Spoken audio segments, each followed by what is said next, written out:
বৰ্তমান স্বাস্থ্য মোৰ ভালে আছে। এতিয়া বয়সাল মানুহ হলো আৰু মানে বৃদ্ধ হৈছোঁ। অৰ্থাৎ মোৰ 82 বছৰলৈ সোমাল। মই শৈশৱ কালৰ পৰাই অৰ্থাৎ মই 7 বছৰ বয়সৰ পৰাই মই বাঁহী বজাবলৈ শিকিছিলোঁ। মানে শিকাবলৈ মোৰ কোনো গুৰু নাই। মই অমিতা ঠাৰি কাটি তাত কাপোৰৰ সোপা দি কটাৰীৰে সৈতে বিন্ধা কৰি কোনো স্কেলৰ কথা নাই। মই মাত্ৰ বাঁহী বজাইছিলোঁ। এদিন 7 বছৰ বয়সত মোৰ পুৰণা ঘৰত মোৰ আই বোপাই অৰ্থাৎ পিতৃ মাতৃ আছিলে, বাইদেউহঁত আছিল। তেতিয়া মই আমাৰ ঘৰৰ এভাগি বেৰেণ্ডাৰ খুঁটা আছিল, খোপ কটা খুঁটা, তলত কাঠ ওপৰত বাঁহ।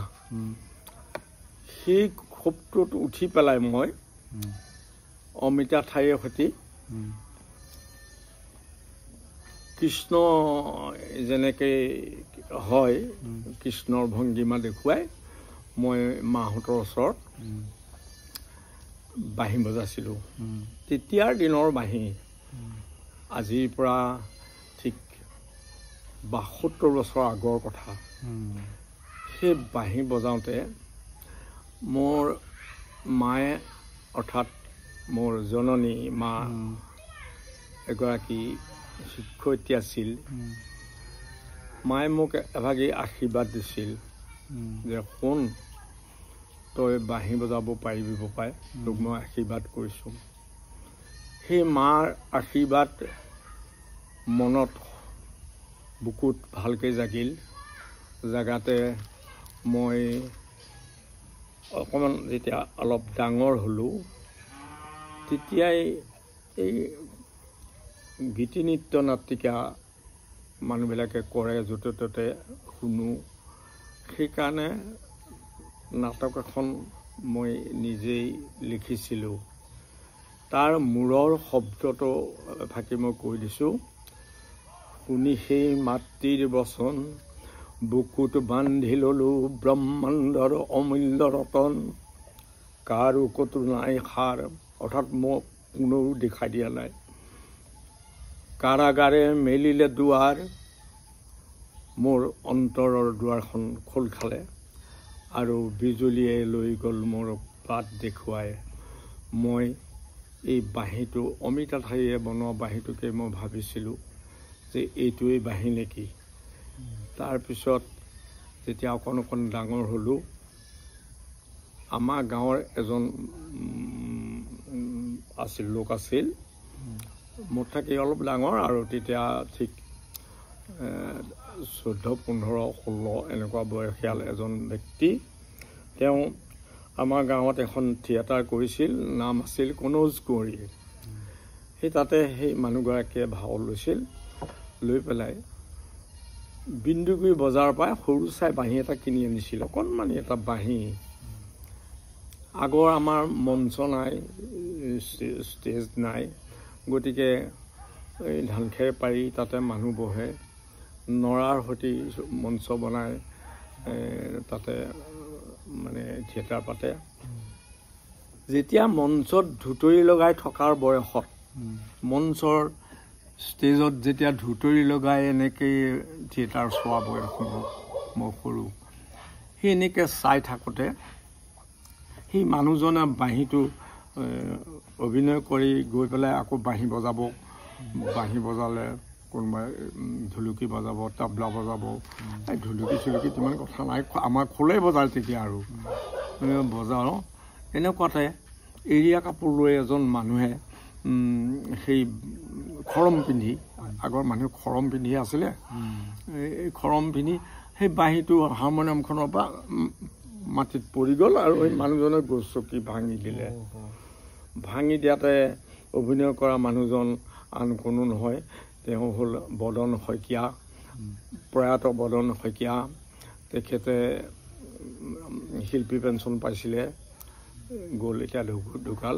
তাৰপিছত সেই বদন শইকীয়াদেৱৰ খং উঠি পেলাই বাঁহীটো এই নৰাৰ সৈতে বেৰখন এনেকৈ ফালি বাহিৰলৈ পেলাই দিলে। মোৰ মনটোতো তাতহে আছে, থিয়েটাৰত মোৰ কোনো মতি নাই। মোৰ মন হৈছে মই বাঁহীটো তাকে ৰিপেয়াৰ কৰিম, বনাম। এই বুলি বাঁহীটো ল'লোঁ। গেঞ্জি এটা পিন্ধি আছিলোঁ, মায়ে পিন্ধা চাদৰখন গাঁঠৰি দিছিল মোক। আগৰ গৰম চলাচল ইমান নাই।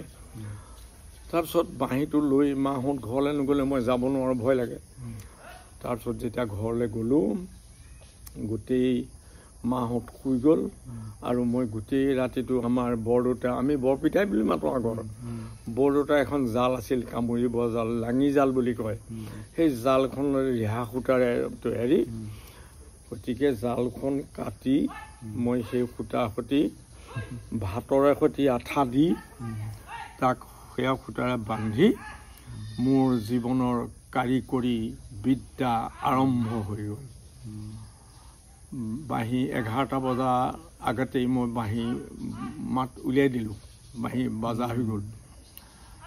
11টা বজাত মাহঁত স্কুললৈ গ'ল আৰু মই টোপনি ক্ষতি বুলি বাগি মাৰি মানে থাকিলোঁ। তেনেকুৱাতে বৰ্তা আহিল, আহি পেলাই মোক বেলিলে চাই আঁঠু কঢ়াই থ'লে জালখন কটাৰ বাবদ। আৰু মই স্কুললৈও যোৱা নহ'ল, বেলিলে চাই আঁঠু কাঢ়ি থাকিলোঁ। তেতিয়াই মনত এটা হাবিয়াস সোমাইছিল, এই বাঁহীটোৰ সৈতে মই বাঁহী বজাবলৈ শিকিম, মই বাঁহী বাদক হ'ম। এনেকুৱা মনত মোৰ প্ৰেৰণা হৈছিল। অসমীয়া থলুৱা বাদ্যযন্ত্ৰৰ ওপৰত মই বাৰুকৈ মানে পগলা আছিলোঁ। আৰু তাৰপিছত সেই বাঁহী তেনেধৰণৰ বাঁহৰে কাটি কাটি তেনেকুৱা বাঁহী বনাবলৈ ল'লোঁ। স্কুলত, হাইস্কুলে আছিল তেতিয়া, হাইস্কুলত এজন বাঁহী বাদক হ'লোঁ আৰু ল'ৰা ছোৱালী গান বাজনা লগত মই বাঁহী বজাওঁ। শিক্ষকসকলেও খুব আদৰ কৰিলে। কৰাতে মই অসমীয়া বাঁহী তৈয়াৰী কৰিবলৈ ল'লোঁ। তাৰ পাছত ডাঙৰ হওঁতে শাস্ত্ৰবিলাক পঢ়িছোঁ যে, পুথি পাজি পঢ়িছোঁ। এই বাঁহীৰ ইতিবৃত্ত, বাঁহীনো কিয়নো নামটো বাঁহী দিলে, নামটো বাঁহৰে তৈয়াৰীৰ কাৰণে অসমীয়াত বাঁহী। আমাৰ ভাৰতৰ, দক্ষিণ ভাৰতৰ যিটো বাঁহী, সেই বাঁহীটোত এইফালে ছাইডত এটা বিন্ধা থাকে। এইটো এই বিষয়ে আমাৰ উত্তৰ ভাৰতৰ বাঁহী বেলেগ, দক্ষিণ ভাৰতৰ বাঁহী বেলেগ আৰু আমাৰ অসমৰ বাঁহী বেলেগ। তাৰপিছত শাস্ত্ৰত পঢ়িবলৈ পালোঁ। কথাবিলাক এনেকৈ বহুত কৈ থাকিলে এডিটিং কৰিলোঁ। তাৰপিছত মই শাস্ত্ৰত পঢ়িবলৈ পালোঁ ডাঙৰ হ'লোঁ যেতিয়া। ফ্ৰান্সত যেতিয়া বাঁহবিলাক আগৰ জলমগ্ন আছিল, বায়ু বতাহৰ খুব বেছি আছিল, তাত কিছুমান চেলা যে মানুহ কামোৰে যে চেলা, এই চেলাই বাঁহত কিছুমান ফুটা কৰিছিল। তাত বতাহ লাগি এই ইয়াত সুৰি মাৰিছিল, এনেকৈ সুৰি মাৰিছিল। সেই তাত মোৰ নিচিনা চাগৈ কোনোবা বাঢ়ৈ মিস্ত্ৰী, তেওঁ ভাবি পেলাই এনেকৈ ফুটা দি বাঁহী এটা বনালে। আগৰ মানুহবিলাক একে ঠাইতে নাথাকে নহয়, মানুহ তাৰ সেই তেনেকুৱা কিছুমান মানুহ আহি আমাৰ ভাৰতবৰ্ষত বুৰঞ্জীত আছে খাইবাৰ পাছ হৈ ভাৰতত সোমাই গ'ল। সোমাই যাওঁতে তাৰে কিছুমান মানুহ আমাৰ পূৰ্বাঞ্চললৈ আহি গ'ল। এই পূৰ্বাঞ্চলত এজন মহান প্ৰতাপী ৰজা আছিল, শাস্ত্ৰত আছে, মহাভাৰতত আছে। সেই ৰজাজনৰ নাম হ'ল নৰকাসুৰ। নৰকাসুৰক বাঁহী মাত শুনাবলৈ ভাৰতবৰ্ষৰ পৰা পূৰ্বাঞ্চললৈ যোৱা লোকসকলক তেওঁৰ এজন সেনাপতি আছিল, নাম মূৰ। মূৰে সেই মানুহবিলাকক ধৰি মেলি আনি ৰজাক বাঁহী বজাবলৈ দিছিল, আমোদ প্ৰমোদ পাইছিল। পাছত সেইকাৰণে মই শাস্ত্ৰৰ কথা বেছিকৈ নকওঁ বাৰু, সেইকাৰণেই সেই ৰজাজনৰ সেনাপতি মূৰৰ নামত আমাৰ অসমৰ বাঁহীটোৰ নাম হ'ল মুৰুলি। ইয়াৰ উপৰি মুৰুলি শব্দটো ভাগৱতত মহাভাৰতত বিশেষভাৱে লিখিত আছে। মুৰুলি কৃষ্ণ মুৰুলি, আৰু সেই মূৰক কৃষ্ণই বধ কৰিছিল কাৰণে তেওঁৰ নাম হ'ল কৃষ্ণ মুৰাৰী। ঈশ্বৰৰ নাম মানে কৃষ্ণৰ নাম কৃষ্ণ মুৰাৰী। পৰি মানে মাৰা, মূৰক মাৰা মুৰাৰী। কৃষ্ণৰ 108টা নামৰ ভিতৰত মুৰাৰী এটা নাম। সেইকাৰণে মূৰৰ নামতে এই অসমৰ বাঁহীটোৰ নাম হ'ল মুৰুলি। আগতে মানুহবিলাকে মুৰুলি বাঁহী ইয়াত পাছতহে এনেকৈ দি কাঠ দি পেলাই এনেকৈ বজাইছিল। কিন্তু আগতে তেতিয়া এই বিন্ধাটো নাছিলে, ইয়াতে এনেকৈ সুহুৰি মাৰি এনেকৈ বজাইছিল। ইয়াত এতিয়া ঢিলা এটা দিয়া আছে, এইটো ঢিলা নাই, এইটো বিন্ধা নাই, সুহুৰি মাৰি বজাইছিল। যেতিয়া অসমত সংগীত একেবাৰে নাছিল, পূৰ্বভাগত পূৰ্বাঞ্চল বুলি কয়, এই পূৰ্বভাগত কিৰাতৰ দেশ বুলি কয়। কিৰাত মানে চিকাৰ কৰি মানুহে জীৱ জন্তুবিলাক খাইছিল, খেতি বাতি নকৰিছিল। সেই নৰকাসুৰ যেতিয়া ৰজা আছিল, মূৰে সেই মানুহবিলাকক আনি বাঁহী বজাবলৈ শিকাইছিল, চাকৰি দিছিল, আৰু তোমালোকে খেতি কৰা, খেতি কৰিবলৈ শিকাইছিল। তাৰপিছত মানুহবিলাকে লাহে লাহে খেতি কৰি এই ধান চাউল ইত্যাদি খেতি কৰি শস্য খাবলৈ ল'লে। আগতে জীৱ জন্তু খাইছিল, চিকাৰ কৰিছিল। সেয়ে হ'ল আমাৰ পূৰ্বাঞ্চল। সেই পূৰ্বাঞ্চলৰ পৰাই ভগৱান শ্ৰীকৃষ্ণই ছোৱালী বিয়া কৰিছিল। সেই পূৰ্বাঞ্চলৰ পৰাই এই ভীম, মহাভাৰতৰ ভীমে আমাৰ হিড়িম্বা নাগিনী ছোৱালী, এই অৰুণাচলৰ ভুটীয়া ছোৱালী, এতিয়া ভুটীয়া ছোৱালী বুলি ক'ব লাগিব, বিয়া কৰাইছিল হিড়িম্বা। সেই হিড়িম্বাৰ ল'ৰা হৈছিল এই ঘটোৎকচ। ঘটোৎকচে আমাৰ এই অঞ্চলৰ এজনী ছোৱালী বিয়া কৰিছিল, প্ৰেমকন্তিকা। এইবিলাক চব সংগীতপ্ৰিয় মানুহ। ঘটোৎকচে অসমত আহি আমাৰ নগাঁৱৰ এইবিলাক যে চোৱা চিতা কৰে, যাদু মন্ত্ৰ কৰে, কি কয় সেইখন মায়ঙত তেওঁ নিজে আহিছিল, আহি মন্ত্ৰ শিকিছিল, অদৃশ্য হোৱা মন্ত্ৰ শিকিছিল। বাৰু কথাবিলাক ভাগৱতলৈ গুচি গ'লে ভাগৱতলৈ গৈ থাকে।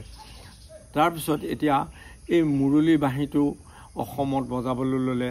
সংগীত যেতিয়া নাছিল, তেতিয়া মানুহবিলাকে মানুহ মৰিলে বা কিবা বিপদ হ'লে ইনাই বিনাই কান্দিবলৈ লৈছিল। সেই ইনাই বিনাই কন্দা সুৰবিলাককে আমাৰ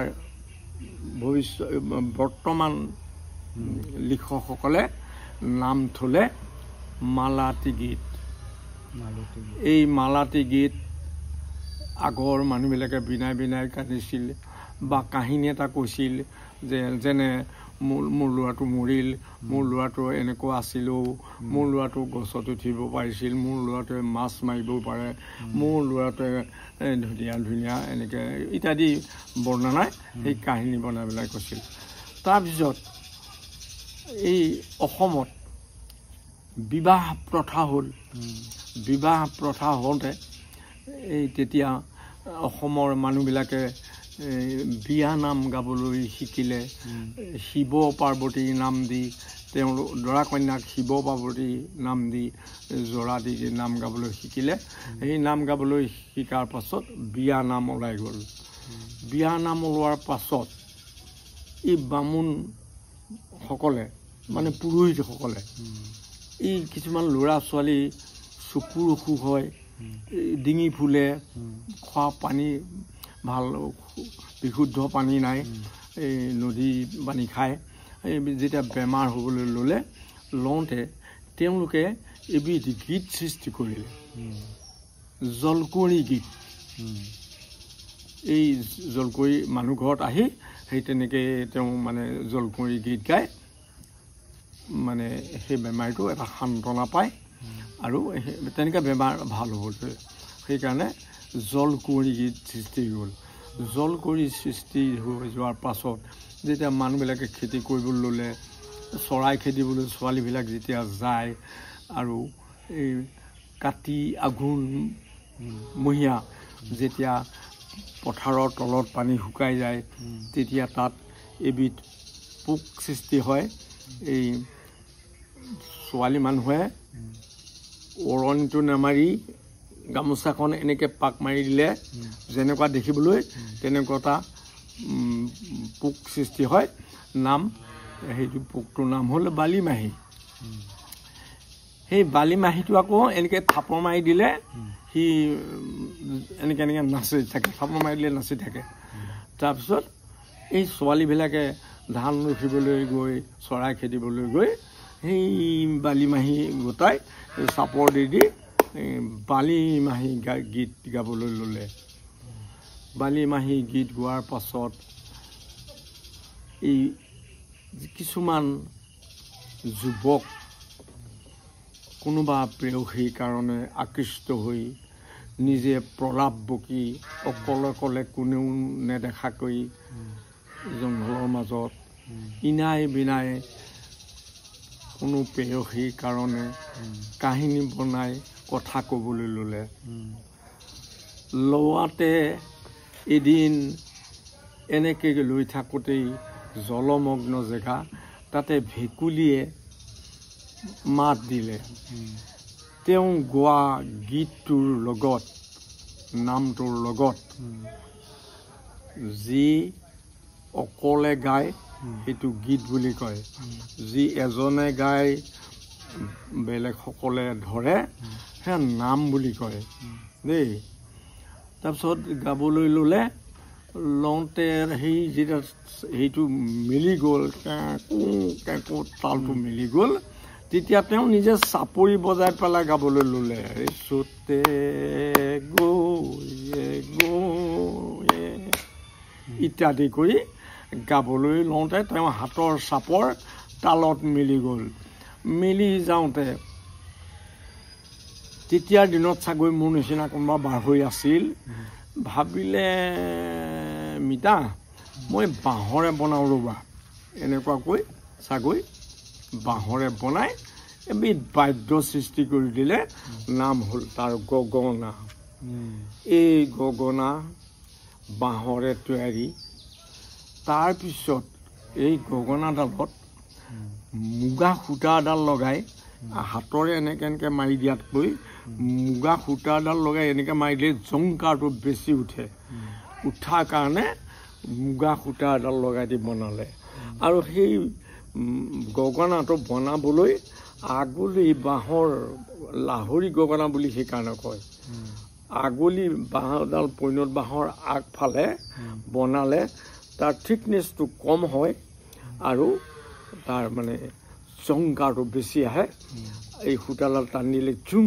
জুং এনেকুৱা উঠে সেইকাৰণে এই আগলি বাঁহৰ লাহৰি গগনা তেতিয়াই নাম দিলে তাৰপিছত আৰু এবিধ গগনা প্ৰথমতে যি তৈয়াৰ হৈছিল সেই গগনাৰ নাম আছিল পাতি গগনা বাঁহৰ এটা পাতি এই দুবিধ গগনা তাহানিতে সৃষ্টি হৈছিল কিন্তু আজিৰ পৰা প্ৰায় ২০-২৫ বছৰ আগত গুৱাহাটী ইউনিভাৰ্চিটিত এই বাঁহী দুটাৰ এই আগলি বাঁহৰ লাহৰি গগনাটো থাকি গ'ল এই পাতি গগনাটোৰ নাম এটা আধুনিক নাম দিলে ৰামধন গগনা এই গগনা দুবিধ গগনা বেছি নাই এই দুবিধেই তাৰপিছত লুকাই লুকাই ল'ৰাবিলাকে যেতিয়া বিহু গাবলৈ ল'লে প্ৰেয়সীবিলাকে নাচিবলৈ ভাল পোৱাবিলাকে ছোৱালীবিলাকে লুকাই লুকাই তেওঁলোকেও কাণে বাৰে ক'ৰবাত জেং বাঁহৰ জেঙত কাপোৰ থৈ অৰ্ধ উলংগ হৈ, কিন্তু মই জনাত আগতে পূৰ্ণাংগ উলংগা হৈ তেওঁলোকে জংঘলৰ মাজত বিহু নাচিছিল।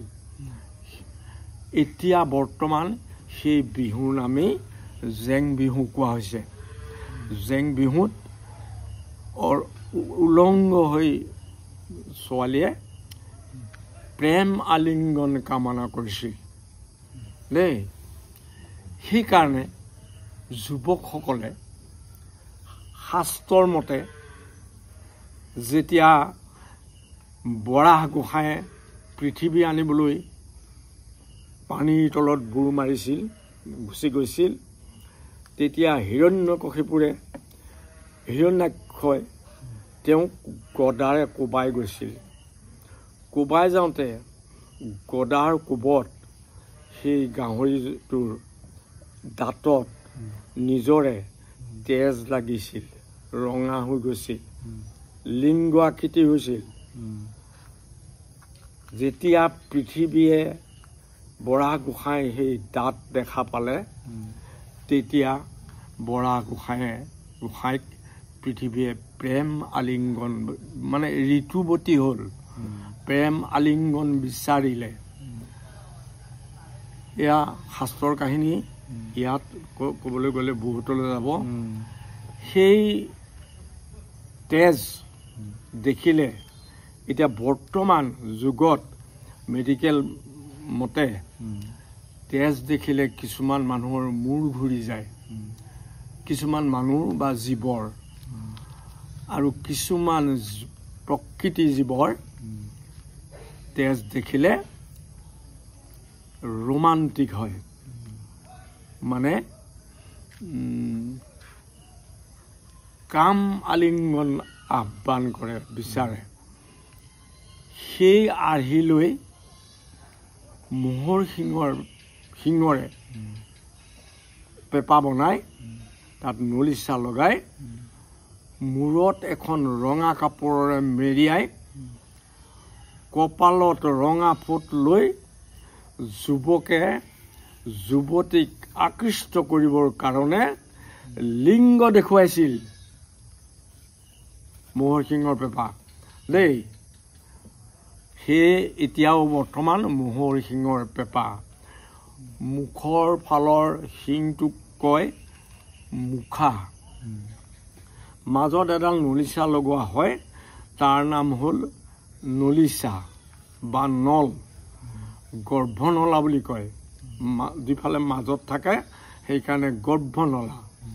আৰু মুখত লগোৱা শিঙেই লগায় বা আজিকালি বাঁহৰো কাটি লগায়, এই মুখত এনেকৈ লগোৱা সেইটোৰ নাম চুপহী। আৰু মাজত এটা নলৰ পেপা, নলৰ কাটি এটা পেপা লগোৱা হয়। এই তিনিবিধ বস্তুৱেই, নলডাল সৈতে চাৰিবিধ, এইটোৱে বস্তু। সেইটোৱে হ'ল ম'হৰ শিঙৰ পেপা। আৰু তাক পিন্ধা চাৰিটা দিয়া হয়। প্ৰথম, এতিয়াহে মই বুজি পাইছোঁ, আগৰ মানুহে বুজি নাপাইছিল। এটাই কিতাপ বিন্ধা টিপি দিলে তাত ধা সৃষ্টি হয়, সা ৰে গা মা পা, ধা সৃষ্টি হয়। আৰু মূৰৰ আঙুলিটো দাঙি দিলে চা হয়, চা ৰে গা। এটা কিতা টিপি দিলে ধা। এই অসমীয়া বিহু যেতিয়া শংকৰদেৱ মাধৱদেৱ আহিল, তেওঁলোকে যেতিয়া খোলত এই বিহুৰ প্ৰক্ৰিয়া আৰম্ভ কৰিলে, মাধৱদেৱক শংকৰদেৱে ঘোষা পুথি লিখিবলৈ কৈছিল। এই ঘোষা পুথিৰ জৰিয়তে 9টা সুৰ তাত বান্ধিছে। এই 9টা সুৰ আমাৰ অসমীয়া মালাতি গীত, অসমীয়া বিহুনাম, অসমীয়া বালিমাহী গীত, জলকুঁৱৰী গীত আৰু মণিৰাম দেৱানৰ গীত সোমাব পৰা নাই, কাৰণ মণিৰাম দেৱান গীত তাৰ পাছতহে ওলাইছে। আৰু এইবিলাক লৈ পেলাই তাত সম্পূৰ্ণ সোমাইছে। যেনে চতে গৈয়ে গৈয়ে বহাগে পালেহি ফুলিলে ভেবেলি লতা। ঘোষাত লিখিছে মই দুৰাচাৰ কেৱলে তোমাৰ অপৰাধী নাৰায়ণ। একে সুৰ বান্ধিছে শংকৰদেৱে নহয়, মাধৱদেৱে। আকৌ যিখন লেছাৰী ঘোষা ব্ৰহ্মায়াদি কৰি ঠিক তেনেধৰণে মোৰ ল'ৰাটি আছিলে সবাতো সুন্দৰ। এনেধৰণৰ দেই। এই 9টা সুৰত মানে তোতয়, চপয়, লেছাৰী, দুলৰি, ছবি, ভাত আৰু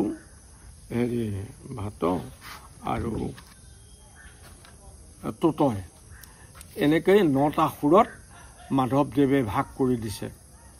সেই সুৰবিলাক আমাৰ দেশৰ এজন ব্যক্তিয়ে আহি ওলাল, তেওঁৰ নাম হ'ল জ্যোতি প্ৰসাদ আগৰৱালা। তেওঁৱে আকৌ শংকৰদেৱে লিখা বৰগীতৰ সুৰবিলাক, অসমীয়া বিয়ানামৰ সুৰবিলাক, অসমীয়া ঘোষা লেছাৰী সমস্ত সুৰবিলাকত একদম মঠি তেওঁ তাৰ পৰা সুৰ আনি, যেনে শংকৰদেৱে লিখিছে শুন শুন ৰে সুৰ বৈৰী প্ৰমাণ নিশাচৰ নাশনি দানা।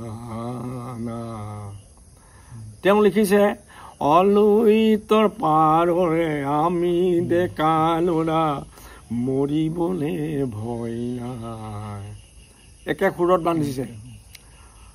আকৌ এই সুৰবিলাক তাৰপিছত আহি গ'ল আৰু এজন মহান ব্যক্তি আমাৰ অসমৰ, তেওঁ হ'ল বিষ্ণুপ্ৰসাদ ৰাভাদেৱ।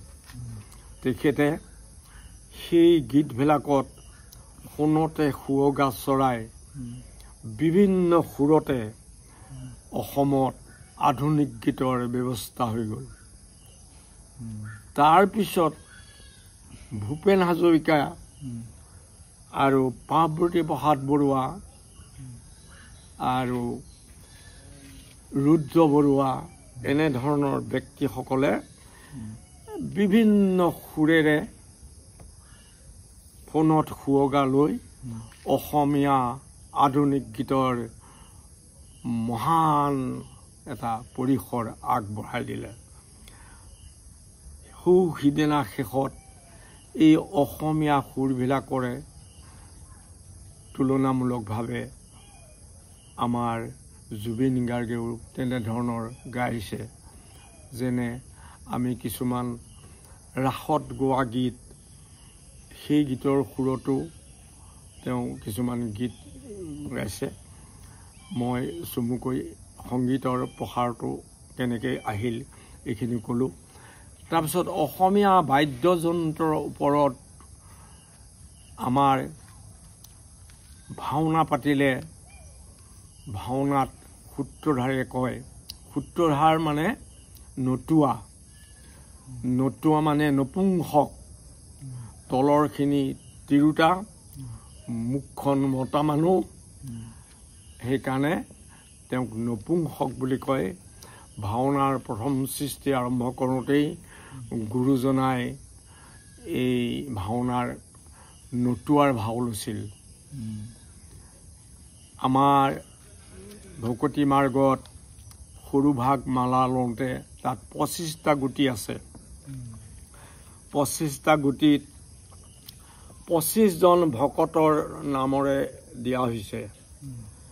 তাতে একেবাৰে শেষৰ ভকতজনৰ নাম হ'ল কৰোলা।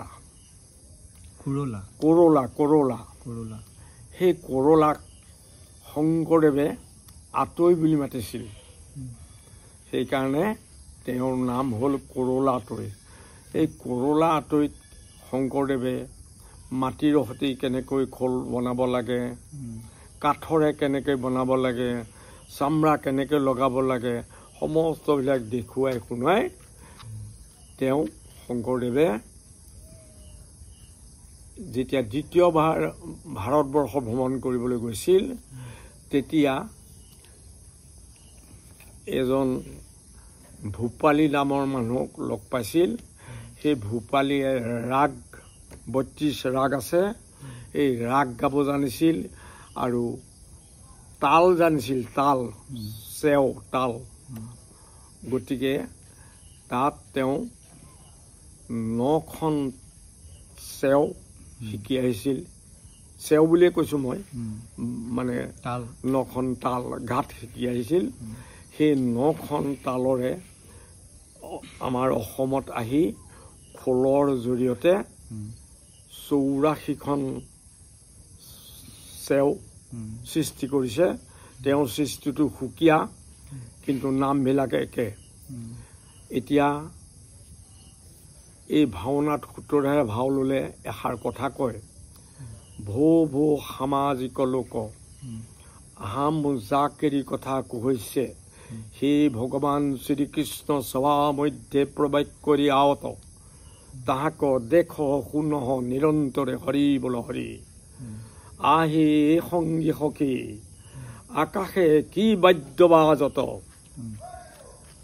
তেতিয়া সংগীবিলাকে কয় হে সখী আকাশে দেৱ দুন্দুভি বাজত এতিয়া দেৱ দুন্দুভি কি দুন্দুভিৰ কাৰণে মোৰ হাহাকাৰ লাগিল আনৰ কথা ক'ব নোৱাৰোঁ কাৰণ মই অসমীয়া থলুৱা বাদ্যযন্ত্ৰ নিৰ্মাতা এতিয়া দুন্দুভি কি বস্তু এই দুন্দুভি পাছত গৈ মই কথাটো পালোগৈ এটা বৃত্তকাৰ বলৰ নিচিনা গোল বস্তু তাক যদি সমানে দুভাগ কৰি তাত চামৰা লগাই দিয়া যায় সেয়ে হ'ল দুন্দুভি অসমীয়া বাদ্যযন্ত্ৰ ৪টা ভাগত বিভক্ত আছে এটা ভাগৰ নাম হ'ল সুশীৰ বাদ্য এটা ভাগৰ নাম হ'ল জংকাৰ বাদ্য এটা ভাগৰ নাম হ'ল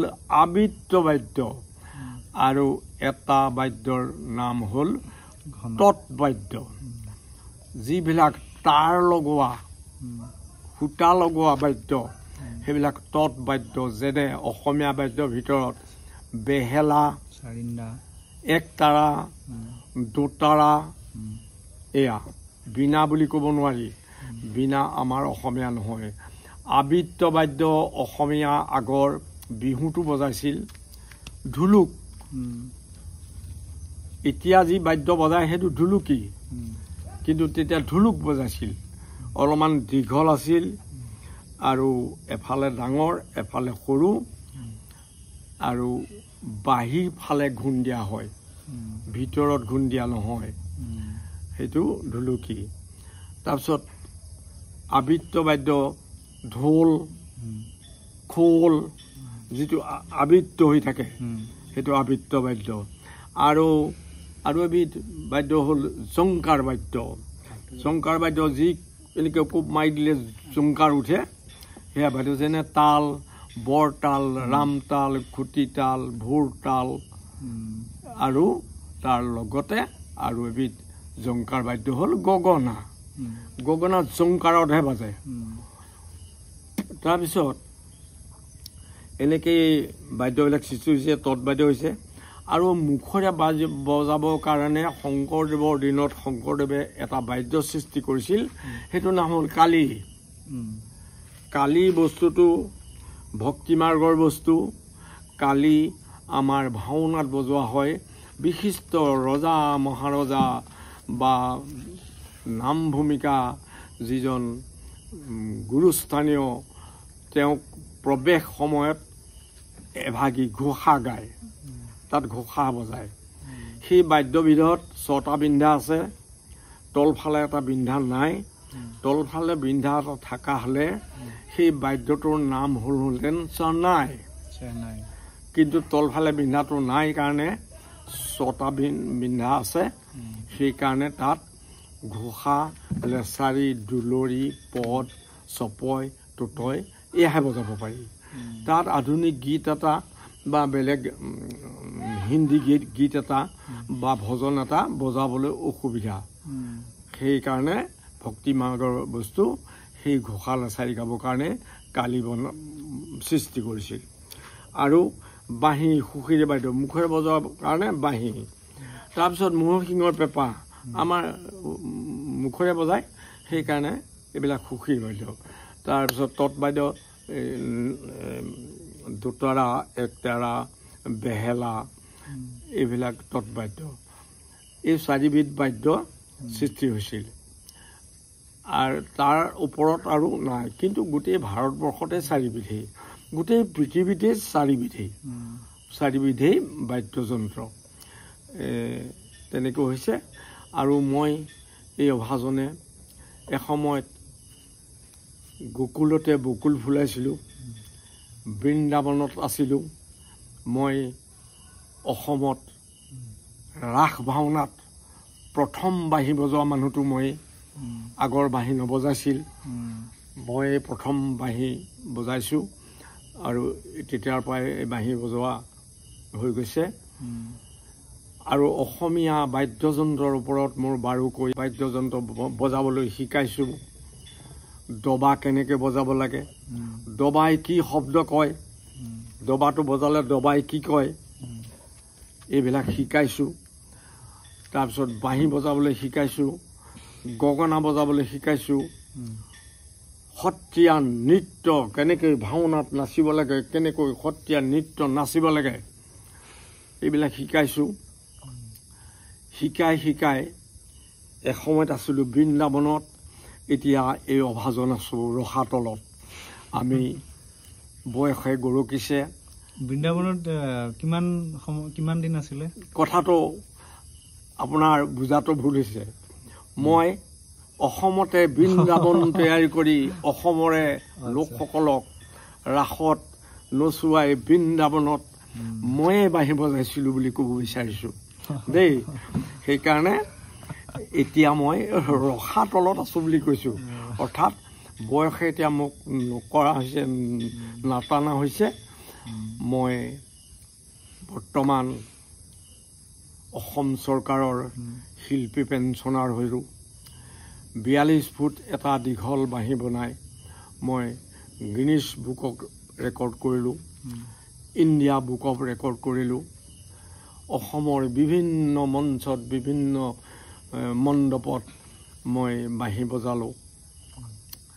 ভাৰতবৰ্ষৰ দক্ষিণ ভাৰত, উত্তৰ ভাৰত সমস্ততে বাঁহী বজাই এই অভাজনৰ